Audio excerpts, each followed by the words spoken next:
안녕하십니까. 평생투자 파트너입니다. 2018년도 3월 15일 목요일입니다. 오늘 방송할 내용은요, 일단은 시황 이야기를 잠깐 하기 전에 공지사항을 잠시 이야기를 좀 드리고요. 그 다음에 시황 이야기를 하는데요. 시황 관련해서는 몇 개 정도의 어떤 이런 뉴스들이 있죠. 그런 이야기를 좀 하고, 근데 이런 시황들이 사실은 해석하는 사람에 따라 전혀 다른 의미로 포장되기도 하거든요. 그래서 그럴 때 어떤 기준을 가지면 좋을까라는 생각을 하는데요. 그럴 때는 가장 정확한 거는 지수 그 자체와 수급을 확인하는 것입니다. 그래서 오늘은 수급을 한번 좀 보는 것을 연습해보는 이런 좀 거를 좀 했으면 좋겠고요. 그러고 나서 지금 오늘 시장이 좀 좋았죠. 그래서 어떤 대장주들을 다시 한번 좀 이야기를 좀 해보는 이런 것들을 좀 말씀드려 보겠습니다. 제가 이상하게 오늘 말을 상당히 더듬네요. 잠시만요. 일단 공지사항을 말씀드리면, 사실 이게 뭐냐면, 오늘 이렇게 말씀을 이렇게 드리는 것에 제가 이렇게 조금 자꾸 더듬는 이유는 할 말이 없어서 그렇습니다. 사실 할 말이. 왜 그러냐면, 저희가 지금 포트폴리오를 언제였죠? 저희가 매수를 본격적으로 했었을 때가 코스피 지수니까 요때죠. 요때가 3월 6일이네요. 그쵸? 저희가 3월 6일 날 코스피가 시장에서 전환되는 그 확인을 했다. 그날이 나왔다라고 이야기를 드렸고, 코스닥에서는 언제였었냐면,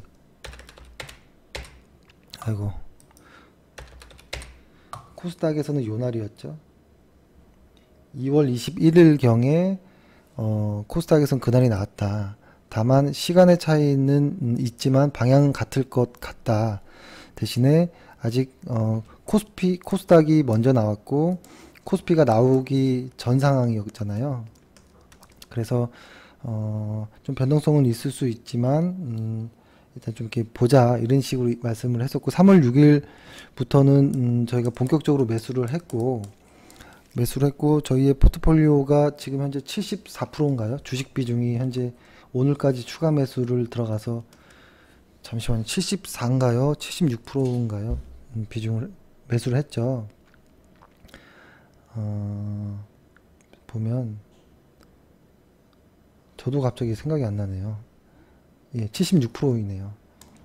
현재 76%의 매수 비중을 했고, 그러니까 저희 보유 종목이 총 8개입니다. 제약에서 2개 종목, 그쵸? 그리고 화학에서 1종목, 전기전자에서 2종목, 그리고 미디어 컨텐츠에서 2종목, 그 다음에 게임주 1종목, 이렇게 돼 있고, 여기를 이제 비중 4%로 추가 매수를 3월 6일부터 시작을 해서 현재는 76%까지 비중이 찼는데요. 다행히도 여기 있는 포트폴리오의 종목들이 아주 운이 좋게도 단 한 종목도 마이너스 나지 않고 다 지금 상승을 하고 있잖아요. 이럴 때, 그러니까 이것이 아직은 매도를 이익 실현을 하지 않은 상황이기 때문에 확정 이익은 아닙니다. 확정 이익은 아니고 지금 상승의 어떤 방향을 잡는 뭐 이런 모습인데요. 시장은 언제든지 얼굴을 바꿀 수 있거든요. 그렇기 때문에 안심할 건 아니라고 보고, 대신에 지금 가지고 있는 모든 종목들이 수익권에 있는 상황일 때, 그리고 비중도 76% 정도로 꽉 거의 많이 채웠고, 여기서 뭐 한두어 번 정도의 추가 매수가 있겠죠. 그 다음에는 그 다음 순서는 그러니까 비중을 한 80에서 뭐 한 90% 미만까지 만약에 채울 수 있다면, 이 상황에서 이제부터는 이익 실현하는 단계가 오겠죠. 이익 실현하는 단계가 올 때 그 종목을 이익 실현하고 새로운 종목이 이제 추가로 또 들어가고 계속 이렇게 반복이 될 텐데요. 이렇게 상승의 어떤 딱 궤도에 올라서면 그 다음부터는 사실 할 말이 없어요. 이런 시황 같은 거. 그렇죠? 그러니까 시장이 좋고 우리 종목이 잘 되고 아주 기분 좋고 이럴 때 사실 회원분들도 걱정이 없기 때문에 좀 마음이 편하실 거고, 저희도 마음이 편해서 그런지 몰라도 사실 이럴 때는 할 말이 없습니다. 근데 오히려 시장이 안 좋거나 시장이 꺾이거나 이럴 때가 더 방송이 꼭 필요하다라고 보거든요. 그렇다고 방송을 안 하겠다는 이야기는 아니지만, 일단은 시장도 좀 돌아 나가고, 그리고 거기에서도 저희가 매수했던 포트폴리오도 비중도 많이 찾고 수익권에 들어가고, 그래서 사실은 이렇게 딱히 이렇게 할 말은 없는데요. 그쵸? 이거를 만약에 종목을 일일이 다 이렇게 말씀드리면서 이렇게 자랑할 필요는 없는 거잖아요. 그죠? 그래서 딱히 할 말이 없긴 하지만 이야기를 일단 드려보면, 일단은 오늘 공지사항부터 말씀드려볼게요. 제가 상당히 긴 시간 동안 지금 버벅대고 있었는데요. 이제 정신이 좀 돌아왔습니다. 일단은 공지사항은 뭐냐면, 저희가 평소에 회원분들에게 문자를 보내잖아요. 문자의 내용은 오전 시황을 하나 보내드리고, 그 다음에 매수 매도가 있다면 이렇게 매매할 때, 그죠? 어느 종목을 얼마에 사자, 얼마에 팔자, 뭐 이런 것들, 그리고 중간중간에 급할 때 뭐 시황이 뭐 꺾이고 있다, 뭐 하고 있다라든지 어떤 이야기들도 중간중간에 어떤 시황도 한 번씩 보내드리기도 하고, 그 다음에 또 책 소개, 추천 도서를 소개해 주잖아요.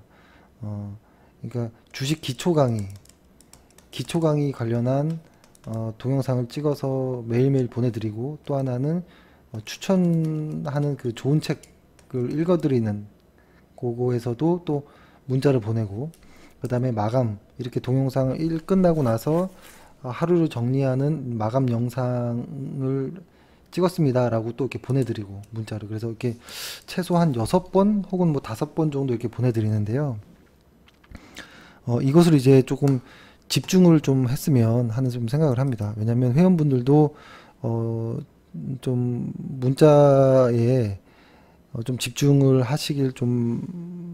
하기 위해서, 그리고 하루 종일 문자가 이렇게 오면 좀 짜증날 때가 있거든요. 그래서 좀 이제 소음 혹은 뭐 문자 공해, 고음 뭐 이런 식의 의미도 좀 있기 때문에 당분간 앞으로 한 일주일 정도는 계속 지금같이 보내지만, 일주일 이후부터는 이 가장 중요한 매수 매도 문자는 반드시 문자가 필요하기 때문에 문자를 보내드리고, 근데 여기에 전체에 있는 내용을 문자로 보내드리기도 하지만 사실 카페로도 항상 올리거든요. 카페에도 올리고 저희 홈페이지에도 똑같이 올립니다. 그 이유는 문자를 못 받거나 하는 분들을 위해서 카페에서 확인해 보시라는 것도 있고, 그리고 저희 어떤 기록들을 남기기 위해서 홈페이지에다도 동시에 같이 올리는데요. 근데 이제 앞으로는 매매 관련한 아주 중요한 정보, 종목을 사고 파는 것을 뺀 나머지 오전 시황, 중간 시황, 주식 어떤 책을 소개하는 내용, 그 마감 어떤 동영상, 이런 내용은 카페에만 좀 올리려고 합니다. 문자는 보내지 않고. 그 이유는 아까 말씀드렸던 대로 요즘에 문자가 너무 많은 것에 조금 저 역시도 좀 거부감이 있거든요. 그런 것도 있고, 집중하자라는 이야기도 좀 있고요. 대신에 카페라는 것을 가입하는 것을 어려워하시는 분들도 있고 해서 안드로 쪽에서 쓰는 핸드폰, 그리고 그러니까 애플 핸드폰, 삼성 핸드폰 이런 식의 것으로 영상을 하나 찍어서 카페를 만들고 핸드폰에 카페의 앱을 깔고 그 다음에 알림 설정을 하는 것까지를 저희가 설명을 드릴게요. 그러면 알림 설정을 해 놓으면 알림이 울립니다. 저희가 오전 시황을 문자로 보내는 것을 카페로 올려도 카페 앱을 깔고 저희 회원의 등급을 이렇게 저희가 조정해 드리면 알림이 울릴 겁니다. 그러면은 문자와 뭐 비슷한 기능은 하지만 조금 다를 수는 있지만 문자와는 구별될 수 있을 것 같아요. 그래서 일단 이렇게 좀 하려고 합니다. 그래서 자세한 내용들은 관리자들이 아마 영상을 하나 만들어서 올릴 거고, 그 다음에 개별적으로도 연락을 주시거나 연락을 하거나 좀 이렇게 하겠습니다. 그래서 해외에 계신 분들도 있고 해서 문자가 해외에 계신 분들은 긴 문자가 안 가거든요. 또 그래서 그런 단점도 있어서 해외에 계신 분들이라고 해도 앱을 깔아서 카페를 이렇게 쓰면 좋은 것 같아서 사실은 저희 회사에 그냥 앱을 하나 만들려고 했는데요. 이 앱이 카페처럼 좀 다양하게 이렇게 활용이 안 되더라고요. 불편하더라고요. 그래서 그냥 네이버에서 만든 카페를 잘 활용하자, 이렇게 좀 생각을 하고 있습니다. 그래서 이 정도로 이야기를 좀 드리고, 그래서 자세한 건 한번 다시 궁금하신 부분은 회사에 전화 주시면 자세히 한번 설명드리겠습니다. 하지만 일주일 정도는 지금과 같은 걸 유지할 테니까요. 그 사이 동안에 카페 앱을 설치하셔서 알림을 체크해 놓으시기만 하면 됩니다. 저희가 그리고 문자로 못 보내는 것을 차라리 카페에다 더 많이 올리거든요. 근데 카페는 더 문자보다 더 많이 볼 수 있습니다.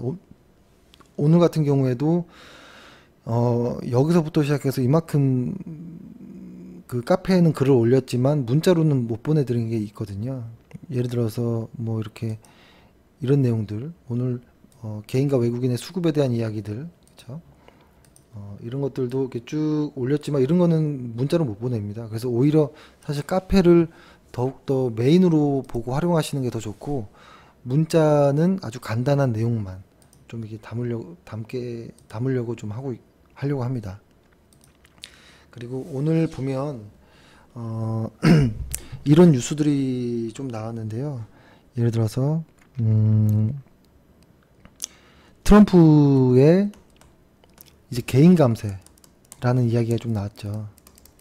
그러니까 자세한 어떤 이야기는 나오진 않았는데요. 얼마 전에는 기업 감세를 했고, 이제는 영구적인 어떤 느낌의 개인 감세를 좀 하겠다라는 이야기가 나오면서 미국 선물 시장도 지금 좀 반등을 한 모습을 보이는데요. 이런 이슈들도 나오고, 또 하나는 또 시장에서 미국에서 3월 달에 금리를 확정적으로 올릴 것 같다라는 어떤 이야기도 좀 있거든요. 그래서 3월을 포함해서 연 4회 정도 올리지 않을까라는 이야기로 좀 굳어져 가는데요. 사실 이런 뉴스들을 보면 해석하기 나름이라는 거죠. 뭐냐면 예를 들어서 금리를 올리면 일반적으로, 그죠? 통상적으로 금리가 올라가면 투자가 줄고 증시에는 부정적인 영향을 미친다라고 해석하는 사람도 있을 것이고, 또 다른 한편에서는 3월 달에 금리를 올리는 거야 마는 거야 라는 어떤 불확실성이 완전 그때 올려버리면 불확실성이 해소되기 때문에 오히려 증시에는 좋을 것이다 라고 해석하는 쪽도 있을 거란 말이죠. 근데 제가 예전이 아니죠. 저번 주에 좀 많이 말씀드렸던 것처럼 금리라는 것을 다이렉트로 주가와 이렇게 매치시키는 것은 좀 위험한 발상이고요. 금리라는 것이 오를 때 시장이 경기가 이 밑이었는지 위였는지, 예를 들어서 시장이 이제 바닥에서 좋아지는 이런 시기 때 금리를 올리는지, 혹은 시장이 이제 과열권으로 경기가 너무 좋아지는 과열권으로 들어갔었기 때문에 금리를 올리는 것인지, 이 위치에 따라서 주가의 영향은 다르게 미칠 수 있다라고도 봤고, 그리고 물가가 오르는 거에 따라서, 그죠? 물가가 너무 막 엄청나게 오르는데 금리를 이만큼 올리면 이거 역시도 이상해지는 거거든요. 그러니까 물가에 맞춰서 금리를 올릴 수도 있다라는 거. 그리고 기업의 실적보다 물가 금리 오르는 속도가 좀 느리다면 큰 타격은 없을 수 있다라는, 그러니까 여러 가지 사실 이런 이야기들이 있거든요. 이런 것들을 이렇게 자세히 좀 봐야 되는 것이고, 그런 것들이 미국 달러의 약세냐 강세냐에 영향을 주고, 이것이 한국 시장에 어떤 영향을 주느냐, 외국인들이 빠져나가느냐 들어오느냐. 근데 그것이 단순하게 환율 가지고만 그런 것은 아니라고도, 경제학 책에 보면은 장기적으로 보면, 거의 경제학 입문서에도 나와 있는 것처럼 장기적으로 보면 외국인 투자자들은 환율에 신경을 쓰지 않습니다. 단기적으로는 볼 수는 있겠죠, 환율에. 하지만은 장기적으로 보면은 환율에 신경을 쓰지 않고 투자를 하거든요. 그러니까 이런 것들 보면은, 그러니까 지금 나오는 뉴스들을 그때그때 다르게 해석하는 부분 때문에 오히려 헷갈릴 수 있습니다. 어제 같은 경우에도 뭐 트럼프의 어떤 불확실성으로 인해서 다우지수가 하락했다라고 기사들이 대부분 나왔는데요. 이런 기사들은 어떻게 나오냐면 이렇습니다. 미국 시장에서 장이 마감되잖아요. 그럼 미국 시장에서 장이 마감되는 어떤 그 이야기들, 뉴스들을 한국 기자가 한국에서 이 기사들을 베낍니다. 보통 거의 비슷하거든요. 제 아는 후배들 기자들이 실제로 이야기하는 말들을 들어보면, 자기가 쓰는 기사의 85% 정도는 서로 다른 기자들의 기사를 베낀다라고 하거든요. 짜집기 한다라고 하는데요. 미국 증권 뉴스도 마찬가지입니다. 증권 뉴스도 미국 시장에서의 그때그때의 뉴스들을 누군가 베낍니다. 편집을 하든지. 그럼 이 뉴스를 또 국내의 다른 기자들이 또 베낍니다. 이것들을 또 다른 블로거들이 또 베낍니다. 이런 것들의 이야기들이 증권 방송에도 나오고 신문에도 나오고 다 이런 거거든요. 근데 이 베끼는 그 소스가 여러 개가 있었겠죠. 여러 명의 기자들이 마감 시황을 했을 테니까, 얘를 베끼느냐 얘를 베끼느냐, 이 이야기를 따르느냐 이 이야기를 참고하느냐에 따라 달라지는데요. 그러니까 이게 보면 제가 드리고 싶은 말씀은, 뉴스가 너무 많다. 이 뉴스를 고르기 힘들다면, 혹은 다양한 해석들을 다 받아들이는 것은 무모한 것이고, 자기의 원칙을 하나 정하는 것이 낫겠다라는 생각인데요. 그래서 제가 오늘 오전에 이런 말씀 드렸었죠. 밤사이에 미국 시장은 하락했고, 다만 새벽에 그 선물 시장이 약간의 반등을 보였기 때문에 이걸 보고 시초가에 매수하지 말자, 이런 이야기를 했었거든요. 이런 방식은 예전 방식, 고전입니다. 고전. 옛날 사람들이 하던 방식입니다. 이제는 이런 걸 통하지 않습니다. 오히려 차라리 수급을 보자라는 이야기를 드렸죠. 수급을 보자라는 이야기를 드렸는데요.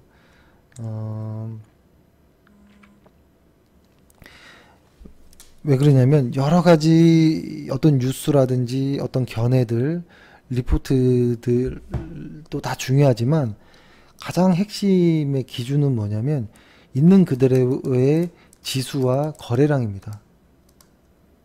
이것이 모든 것을 앞서가고 선행하거든요. 그리고 어떤 기업의 어떤 견해라든지 이런 것들도, 그런 견해를 가장 뛰어넘는 것이 회계상 장부상의 실적입니다. 장부상에 진짜로 돈을 얼마나 버는지, 그리고 그 회사의 실제 주가와 거래량, 이것이 전부입니다. 제가 볼 때는 그렇습니다. 근데 이런 것들을 보조해주고 받쳐주는 것들이 기사이고, 어떤 리포트이고, 보조지표이고, 어떤 캔들이고, 이런 것들이죠. 그래서 실제 핵심되는 것들을 자주 보자라는 이야기를 좀 드리는 거고, 그것 중에 하나인 오늘은 이 거래량을 이야기를 드리려고 하는 겁니다. 예를 들어서 어제도 한번 말씀드렸듯이, 개인의 어떤 매수, 그러니까 흔히 개인들이 하는 말이 내가 사면 떨어지고 내가 팔면 오른다라고 했던 이유는 이런 이유라고 했죠. 개인의 매수라는 것은 결국 그 거래 상대방인 기관 투자자와 외국인 투자자의 매도일 수 있다. 그 물량은 한정되어 있기 때문에 누군가가 판 물량을 누군가가 사는 것이고요. 개인 투자자들이 판 물량은 누군가는 사야 되거든요. 그래야지 한 계약이 되는 거기 때문에 그렇습니다. 그래서 어디다가 포커스를 맞추느냐라고 보는데요. 흔히 이렇게 됩니다. 예전에는 코스피 그리고 코스닥 이런 말들도 많이 했어요. 예전 방식 한 20년 전 방식. 코스피에서는 외국인들이 사면 오른다. 그리고 코스닥에서는 기관이 사면 오른다. 이런 이야기를 많이 했고요. 그래서 코스피는 외국인의 수급을 봐야 되고 코스닥은 기관의 수급을 보자라는 이야기를 했는데요. 이거는 틀립니다. 틀리고요. 결론은 이겁니다. 코스피든 코스닥이든 많이 어떤 시장가로 매수를 해서 호가를 움직이는 그 주된 사람이 많은 물량을 사면 되는데요. 그러면 이제 그쪽이 오르는데 그쪽이 대부분 외국인이나 기관들이 이런 집중적으로 매수를 할 수 있는 힘을 갖고 있기 때문에 그들의 수급을 보는 건데요. 어떨 때는 이럴 수가 있습니다. 기관은 사고 외국인은 팔아요. 이러면 어떻게 봐야 될까요? 그죠? 근데 주가는 올라요. 그러면 이때는 기관이 메인이었구나 라고 생각할 수도 있는데 어떤 종목은 기관은 사고 외국인은 팔아요. 근데 주가는 떨어져요. 이러면은 외국인들이 이 종목에서 조금 더 힘을 가지고 있구나 이 정도로만 받아들이면 됩니다. 하지만 더 좋은 거는 기관 외인이 동시에 산다면 그 종목은 오를 수 있겠죠. 더 강하게. 하지만 기관이 산다고 코스피가 오르고 뭐 외국인이 뭐 한다고 뭐가 오르고 이거는 일률적으로 이렇게 하긴 어렵다라는 이야기입니다.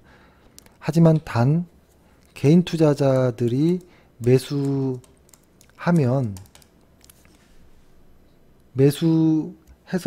무언가를 올릴 수는 없습니다. 단 그 종목은 정상적인 종목이어야 합니다.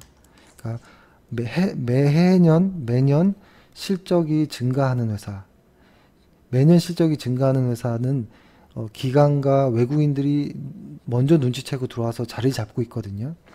그렇게 기관과 외국인과 개인들이 고르게 들어와 있는 회사들은 수요와 공급이 딱딱 맞아 떨어집니다.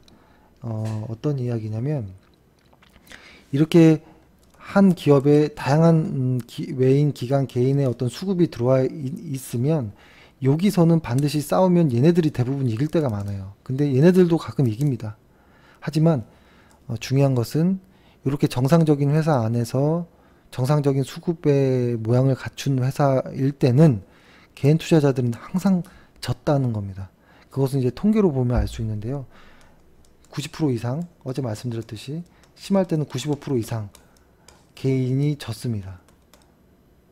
항상 그랬고요. 근데 테마주라고 하는 혹은 잡주라고 하는 이런 주식은 잘 보면 그 안에 수급은 개인들만 바글바글 합니다.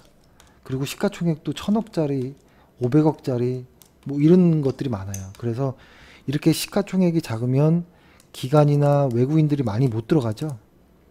그러면은 수요와 공급이 잘 안 맞아요. 오로지 그 종목 안에는 개인 투자자들만 바글바글해서 사면 윗골이 달리고 떨어지고 팔면 반등하고 뭐 이렇게 엉망진창이 되거든요. 그래서 제가 지금 말씀드리는 것은 정상적인 회사입니다. 정상적인 회사라면 실적 멀쩡하고 적자가 없는 항상 실적이 느는 회사, 그리고 그 안에 외국인과 기관과 개인이 균형을 맞추고 있는 그런 회사들을 말씀드립니다. 그래서 이런 정상적인 수급이 만들어지는 이런 회사 혹은 이런 지수들일 경우에는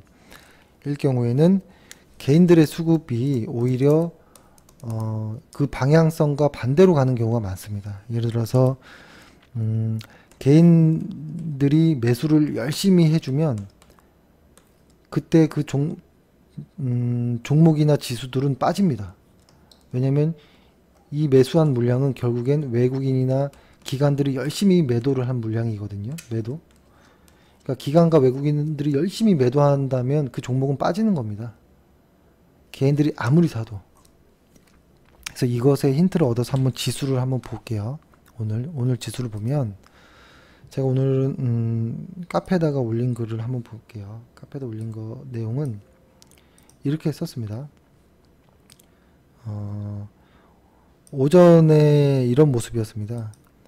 오전에 이 초록색이 이렇게 된 모양이 초록색이 개인의 수급이었습니다. 오전에 장 땅 시작하자마자 개인들이 열심히 샀다가 11시경부터 갑자기 팔기 시작했거든요. 그때 코스피 지수는 어떻게 됐었냐면 땅 시작하자마자 코스피가 확 눌렸었고 요때부터 슬슬 자리 잡다가 11시 언저리부터는 제대로 쭉 올려줬습니다. 그러니까 개인의 수급과 코스피의 방향이 반대로 갔습니다. 반대로. 이거 말을 뒤집어 보면 그쵸? 개인이 오늘 요거를 조금 더 자세히 한번 봐보면 이런 모습이었습니다. 이렇게 보면 여기가 외국인, 개인, 기관 이런 수급인데요. 개인들이 쭉 샀을 때 외국인과 기관들은 팔았습니다. 그러다가 이제 그 개인들이 쭉 팔 때 그 물량을 외국인들이 쭉 받았거든요. 그러면서 지수는 올라갔습니다. 지수가 쌍바닥을 이루면서 지수가 올라갔거든요. 그러니까 아마 제 이야기가 이거는 어떤 무슨 뭐 비법이나 이런 것은 아니고요. 있는 그대로의 어떤 심리, 어떤 수급의 어떤 있는 그대로의 현실을 말씀드리는 겁니다. 그래서 정상시장, 정상 종목에서는 개인들의 수급과 수급을 반대로 해석하는 것이 좋을 것 같습니다. 개인들이 사면 아 빠지겠구나, 개인들이 팔면 아 오르겠구나 라고 봐도 어느 정도는 좀 도움이 되지 않을까라는 생각을 하고요. 그래서 이거를 말씀드린 이유는 이렇게 여러 가지 뉴스들이 혼재 있을 때는 지수 그 자체를 보고 그 지수도 오전에 어떤 그 전날에 어떤 미국 시장과 선물 시장에서 유추해서 하지 말고 장이 열리고 나서 적어도 오전, 그러니까 9시에 장이 열리고 쭉 밥 먹는 시간 12시죠. 그리고 그 다음에 이제 장이 끝나잖아요. 3시 반. 요 오전 시간에 급하게 매매를 할 필요는 없다라고 봅니다. 근데 손이 빠르거나 하면 사실 할 수도 있긴 하거든요. 어느 정도 경력이 좀 쌓이면. 그래도 일반적인 회사원 혹은 일반적인 개인 투자자들은 12시 정도까지 한 3시간 정도의 수급을 꾸준히 보고 나서 그 다음에 매매에 대응하는 것이 좋습니다. 그러니까 이 3시간 정도까지의 수급을 봤을 때 외국인들이 좀 많이 매수를 하고 혹은 기관들이 좀 많이 매수를 하면 좀 괜찮겠구나, 혹은 개인 투자자들이 열심히 팔아주고 있구나, 이런 어떤 수급의 모습을 좀 보고 나서 진입을 해도 괜찮다라는 좀 생각을 했습니다. 그래서 이것들을 조금 종목과 지수에 적용을 하면서 한번 테스트를 한번 해보시는 게 어떤가라는 좀 생각을 하고요. 이 별게 없습니다. 별로 이렇게 복잡한 내용은 아니거든요. 그래서 사실 이런 글들을 이런 말씀을 하면 마음이 편하진 않습니다. 이런 것들은. 하지만 이게 현실이기 때문에 말씀드리는 거고요. 그리고 오늘 이제 대장주의 느낌을 좀 보면 오늘 바이오 쪽, 그러니까 아직도 셀트리온을 한번 좀 봐야 될 것 같아요. 셀트리온 좀 나중에 이야기하고, IT 쪽에서는 오늘 삼성전자라든지 SK하이닉스 쪽이 조금 시무룩하면서 조금 약했지만 IT 쪽에서 소재주 관련된 쪽, 제가 언제였나요? IT 쪽에 종목들을 좀 많이 말씀드렸잖아요. 뭐 하나모터리얼즈라든지 LNF, BH, 뭐 코스모화학이라든지 뭐 몇 개 좀 이렇게 말씀드렸던 것들 있죠.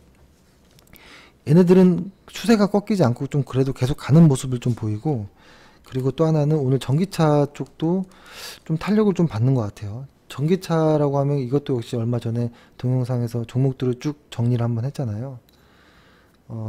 전기차는 오늘 폭스바겐 쪽 뉴스가 좀 나왔죠. 폭스바겐 쪽에서 전기차를 좀 꽤 많은 비중으로 만들겠다라는 어떤 목표, 실현 가능할지 모르겠지만 그런 목표를 이런 뉴스들이 나오면서 조금 매기가 좀 들어오는 모습이었고, 또 하나는 미디어 엔터 쪽, 미디어 컨텐츠 쪽이죠. 그러니까 엔터 쪽이라고 하면은 뭐 키스트와 SM의 어떤 합병, 인수라고 해야겠죠. SM의 인수, 그렇죠? 이런 이야기들. 근데 SM도 오늘 셀트리온과 SM 이야기는 살짝 언급을 좀 더 해보고, 그 다음에 이런 것들이 어떤 넷플릭스의 어떤 효과이지 않느냐, 그죠? 넷플릭스 하면은 스튜디오 드래곤이 떠올라야겠죠. 그래서 이런 정도가 지금 현재 시장의 대장주로 좀 보입니다. 시장의 대장주로 보이는데, 오늘 이제 사실 요 두 종목을 좀 말씀드리려고 하는데요. 이것은 어떤 지금에 와서 셀트리온과 SM의 어떤 모멘텀, 혹은 어떤 기본적 분석을 하는 건 늦었습니다. 기본적 분석이 다 돼 있는 상태여야 하는 거거든요. 그래서 지금부터는 셀트리온이라든지 SM은 기술적인 분석으로만 보는 것이 현명할 수도 있습니다. 오히려 셀트리온 같은 경우에는 저희가 요때였습니다. 요때였었고, 이것을 한번 그어보면 주간 차트상에 요 거래량이 이렇게 쭉 돌파했을 때, 요때 이제 이익 실현 한번 해보자 라는 이야기를 했었거든요. 근데 지금 와서 이게 월간 차트이고, 이게 월간 차트이고 주간 차트이고 일간 차트인데요. 이게 좀 조심해야 되는 어떤 영역일 수도 있습니다. 그렇죠? 이 강한 매물대가 있기 때문에 이런 회사들이 뚫고 가려면 이렇게 가야 돼요. 여기를 이 주간 차트상 이런 전고점 39만 2천 원 정도로 강하게 돌파해야 되는데요. 강하게 돌파가 안 되면 이렇게 빠질 수가 있어요. 이렇게 빠질 수가 있던지, 아니면 장기적으로 계속 이런 월간 차트상에서 박스권을 그릴 수도 있거든요. 왜 그러냐면 여기서 이만큼 수익을 냈던 사람들은 거의 다 나왔습니다. 외국인들은 많이 나왔어요. 근데 지금 개인 투자자들의 비중도 너무 많고, 현재는 외국인들이 너무 많이 팔았기 때문에 저는 오히려 셀트리온은 물량을 축소 혹은 이익 실현의 단계라고 보지 신규 매수는 절대 아니라고 봅니다. 그러니까 셀트리온을 이 당시 때부터 이제부터는 조금 멀리 하자라는 이야기를 좀 드렸었는데, 이런 파동들에서는 사실 이렇게 버티는 게 어렵습니다. 그래서 저는 차라리 셀트리온은 실적이 좋은 건 알지만 좀 잠잠해지고 수급이 다시 돌아올 때까지, 지금 현재 이 셀트리온의 수급은 외국인들은 쫙 팔았고 개인들이 쭉 들어왔어요. 이러면은 이 의미는 뭐냐면, 외국인들은 난 이제 이익 실현할 거야 라고 하는 것을 개인 투자자들이 다 받았다라는 소리인데요. 이렇게 개인 투자자들이 받은 상황에서 기관 투자자가 한 번만 흔들어주면 후루룩 떨어지거든요. 그래서 조금 조심해야 되는, 좀 변동성이 상당히 커졌다라는 모습을 보였고, 정말 운이 없으면 헤드앤숄더 패턴이 완성될 수도 있겠다라는 모습, 아주 조심해야겠다라는 좀 이야기 좀 드리고, 그 다음에 일단 펄어비스도 좀 조심하자라는 이야기를 한번 이 언저리 때인가 한번 드렸던 기억이 나거든요. 근데 지금 변동성이 상당히 커졌어요. 펄어비스 역시도 다행히도 외국인들은 계속 삽니다. 하지만 개인 투자자들이 계속 들어왔어요. 이 개인 투자자들이 매도하지 않는 이상 이 주가는 변동성이 커질 겁니다. 그래서 아직은 이 종목이 끝났다라고 보기는 어렵습니다. 보기는 어렵지만 당분간 어떤 이러한 박스권의 이런 모습들 혹은 아주 운이 없으면 이러한 헤드앤숄더 패턴으로 빠질 가능성도 염두에 두자. 그래서 지금은 역시 보유자의 목이고 신규 매수는 절대 아닌, 만약에 신규 매수라고 한다면 어느 정도 안정감을 좀 찾고 시원하게 돌파하고 나서 이런 자리에서 지지받고 올라갈 때 들어가도 늦지 않습니다.